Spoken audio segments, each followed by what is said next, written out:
We've got a whole lot of stuff here in front of us. What are we going to try and do today? Today we're going to try and keg some beer. Keg the beer? You know, that's something you do if you're a professional establishment and you see all these kegs being carted around and you see taps and handles and stuff. Does that mean we can do it at home? Absolutely. Well, firstly you need some equipment. We've got the normal old corny keg. So the corny keg has two ports on the top of it. One of them is a gas port, one of them is a liquid or beer port. And they come in mainly two different sizes. So this is a 19 litre keg and this one here is a 9 litre keg. Where we come from, it's called a corny keg, but that's short for Cornelius keg. And in North America, they also call them Pepsi kegs. So the benefit of having this is you can actually open the lid right up and remove it. So you can clean all in under the top there. You can also, you've got a nice big opening there so you can then get your hand down inside there and clean everything that's inside, all surfaces including the bottom. The next thing is these two ports on the top here. So you have one which is labelled out and one that's labelled in. So the one that's labelled out has a tube that runs all the way to the bottom of the keg. That's your beer line, so it always picks the beer up from the bottom of the keg. This one here, which is a gas one, and it just has a short line that just sits in there, and that's the one that delivers the gas. What you want to do is make sure first time when you buy a keg, or every sort of 3 or 4 brews that you do, you want to completely undo these, take them apart and clean out everything inside, make sure that there's no hot matter or anything that gets left inside them. It might take 10-15 minutes to pull them apart and put them back together, but it's much better than tipping 20 litres of beer down the drain. But there's some new choices. I see you've got some fancy ones here. So these ones here are called iKegger, and they make it easier for you to be able to serve beer if you're on the go as well. So you may already have a setup like this, or and you can then transfer your beer into these and take your beer to your friend's place for a barbecue, or if you're going on holiday for the weekend, you can take some beers to the batch or the crib. What's all the stuff hanging off it? Okay, so on this side here we have like a mini regulator, and this is generally just for serving your beer. So you'd have that set to your sort of low pressure, just enough just to push the beer from being inside the keg up and out through the tap. And we're going to have one of these little CO2 canisters we're going to screw in underneath. I know that some of these also can take a connector for a soda stream bottle, right? Yes. I have an issue with some of these taps that I figured out so far, and that is that the issue is when I pour, it's too much foam.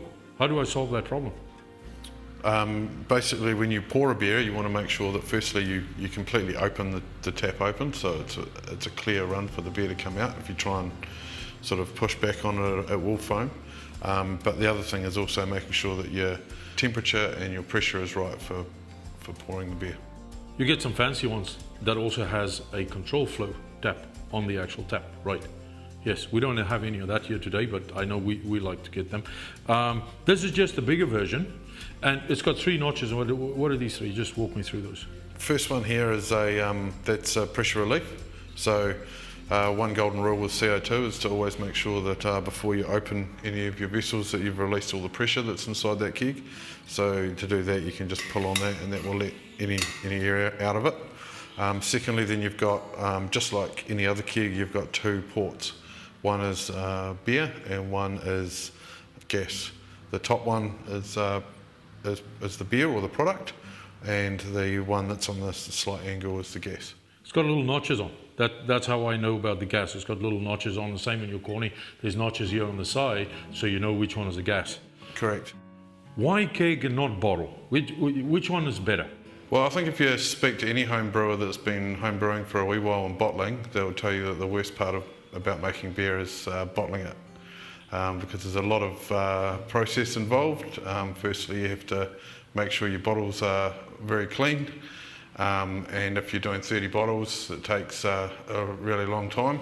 Once you've bottled your beer, you then have to wait 4 weeks for the carbonation to happen, where when you're kegging and use CO2, it happens within days. That's one of the key things that makes a big difference for us. We drink a lot of beer, so we want it carbonated pretty easy. But carbonation is, it's a bit of a finicky thing. We need to know how to do it. What are my options to carbonate beer when I'm in a keg?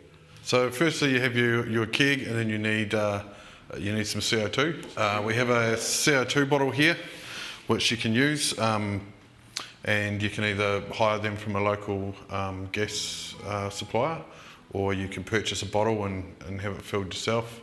The other option is the SodaStream bottles. So they are quite a good option. If you're just starting out and you're only doing a few kegs, you can get an adapter for these that hooks up to a regulator. But it's an intimidating thing, having a big CO2 tank, and I need regulators. I see we've got a couple of regulators. We've got the one on the CO2 tank, we've got this little baby one here. Help me out. Is it needed? Do we need a regulator?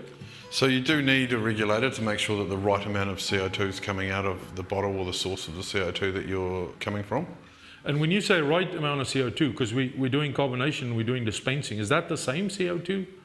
No, so they're two different things. Carbonating is actually putting the bubbles in your beer, and then dispensing is just using enough CO2 to be able to pour the beer out of your tap into your glass. Different pressures? Absolutely. That means I need a regulator. I need to be sure what's going on there. Yes. If I want to dispense my beer, what's my pressure going to be? You want to be around about 12 to 14 psi at about 3 to 5 degrees. If I want to carbonate my beer, what would be my pressure?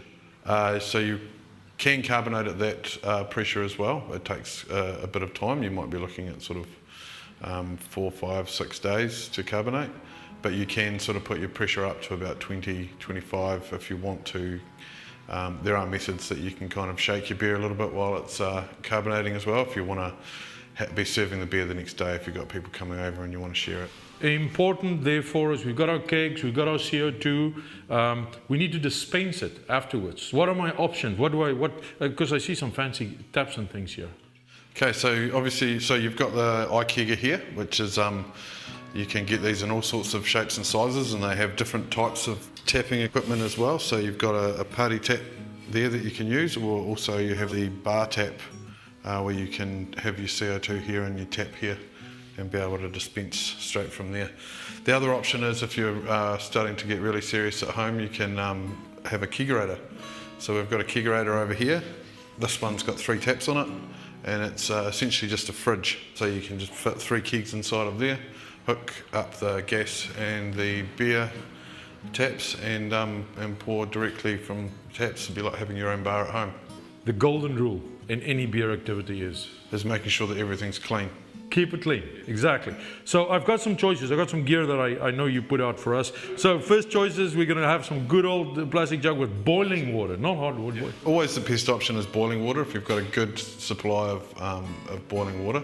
But if you can get water up around sort of 70 degrees, it can kill most bugs, and you can do it quite naturally without having to add too many chemicals or sterilising agents. Yes, and your tap's not hot enough. That's important to remember. What are these? So these are some other options. So we've got PBW, which is a caustic cleaner, and then your no-rinse steriliser. Just help me out, because as with everything in beer, there's a big difference between cleaning, sanitizing, and sterilizing. Cleaning is removing all of the like any matter that's within or stuck on the surfaces of the whatever you're cleaning, so making sure that there's no foreign matter still there that can then grow bugs. Sanitizing is using like a chemical that will create either a gas which then kills any bugs that are still left inside the keg. And the bugs we're talking about, you know, yeasts or bacteria or something that's still floating around. And then sterilizing? Sterilising is a really hot process, which over 120 degrees Celsius. Which we don't really have to do. No, we don't really have to do that. So we start clean, we've got our cleaning materials. I like this one. So in there we've got 70% ethanol, but you can use sort of a bottle of vodka or something with high alcohol as an extra level of sanitisation to be able to spray all of your bits and pieces. Then we need some lines to transfer things. I see you've got opportunity. What are we talking about here? Generally you have two types of attachments which go onto your kegs. One of them is the beer port, so that's generally black, and then you have the grey one, which is generally your gas one. So if we've got a hose here with two black ones on it, that's for transferring beer between different vessels.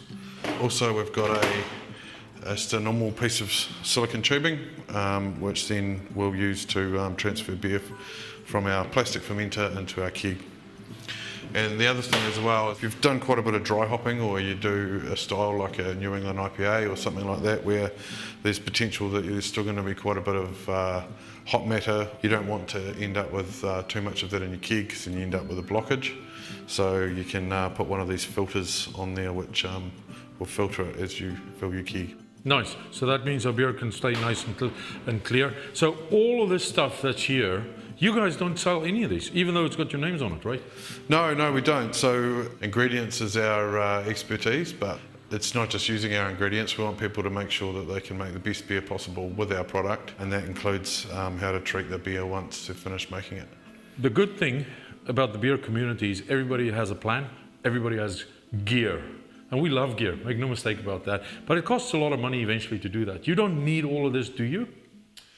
No, you don't need all of the stuff. The best way to go about it is basically get into brewing first, potentially do a bit of bottling and stuff like that first, and then as you evolve, then you can kind of choose whether you want to try something small like an iKegger first, or whether you want to go with the 19 litre kegs or into a kegerator straight away. That's the beauty of it. You can spend as much money or as little money, and get as flash or as basic as you like, to be able to make sure that you can pour the beer that you want from home.